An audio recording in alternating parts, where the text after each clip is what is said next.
À la fin du premier livre des rois et au début du deuxième livre des rois, vous avez les ministères d'Élie et d'Élisée.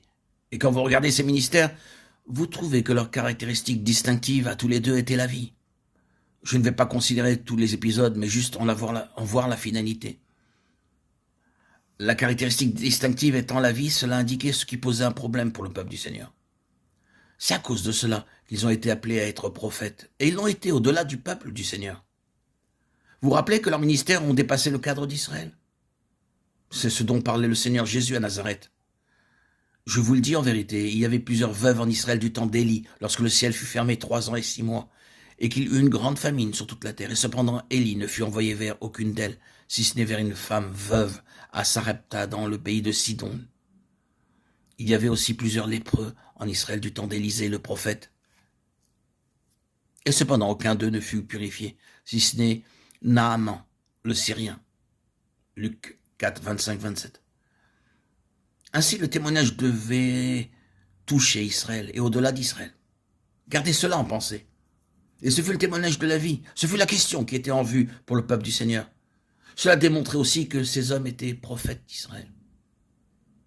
Une nouvelle fois, ce ministère rencontrait des situations qui étaient humainement impossibles. Le trait caractéristique de leur ministère, c'était la vie. Le Seigneur débattait avec son peuple concernant leur vie spirituelle et leur témoignage à l'égard des nations.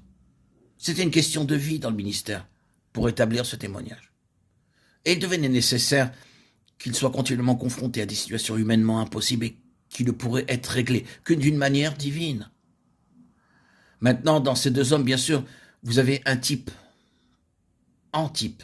Christ et l'Église. Christ est représenté par Élie, parvenant finalement au Jourdain et du Jourdain allant vers la gloire. Et lors de son ascension, son manteau tomba sur son successeur. L'Église est représentée par Élisée, c'est dans le ministère du Seigneur, glorifié et élevé, dans la puissance de son esprit, accomplissant ses propres paroles.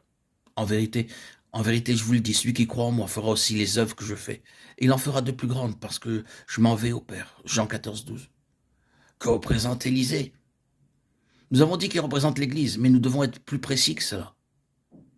Il représente le ministère de l'Église sur la base du Saint-Esprit, présent dans l'Église, mettant en évidence toutes les valeurs, toutes les potentialités de la résurrection, de l'ascension et de la glorification de Christ.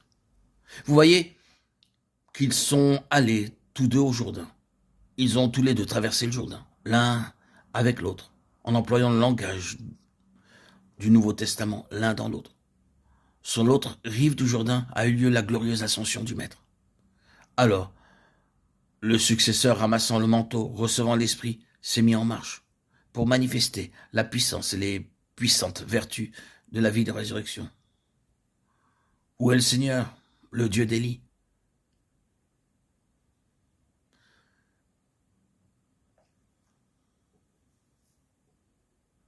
Il a été répondu de nombreuses fois à cette question, à travers tous ceux qui étaient confrontés à des situations de mort.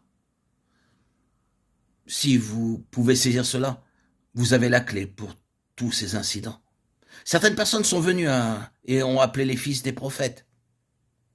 Bien sûr, en considérant l'histoire telle qu'elle est écrite, vous n'êtes pas emballé par ces fils des prophètes. Cependant, ils typifient quelque chose. Qu'est-ce qu'ils signifient? Ils représentent ceux qui serviront parmi le peuple du Seigneur en relation avec cette énergie de l'Esprit qui est présente dans Élisée. Ceux qui parmi le peuple du Seigneur servent pour le témoignage de Jésus, pour le témoignage de sa vie ressuscitée. C'est très simple.